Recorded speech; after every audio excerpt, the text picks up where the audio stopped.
Bir satıcı eyni maldan 5 ədədini alana eyni maldan birini hədiyyə edir.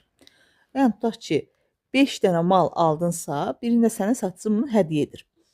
Satıcı bu satışdan sonra 30% gəlir əldə etmişdirsə, yəni tutaq ki, malın birini 100 manatdan götürsək, satıcı 6 dənə maldan sonra 600 manat əldə etməli idi. Amma bu 5 dənə malı satdıqda 5 dənə malı alana birini hədiyyə edir və 30% gəlir əldə etmiş olur. Onda 600-ün 30%-ni tapaq. Yəni 600-ü 30-a vuraq, bölək 100-ə. Eləməlidir 180 manat. 600 manat normalda özü 6 maldan götürməli idi, amma 30% də gəlir əldə edir. 600-ün də üzərinə 180 gələk.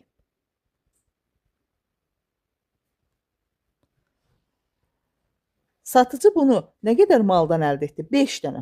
Ona görə 5x bərabərdirsə 780-ə. Yəni x-i tapmaq üçün 780-i 5-ə bölək, düşür 156. Deməli, əvvəl bir malın qiymətini neçə götürmüşdük? 100 manat. İndi neçə oldu? 156. Deməli, 156-dan da çıxırıq 100-ünü, qalır 56%. Yəni A variantı.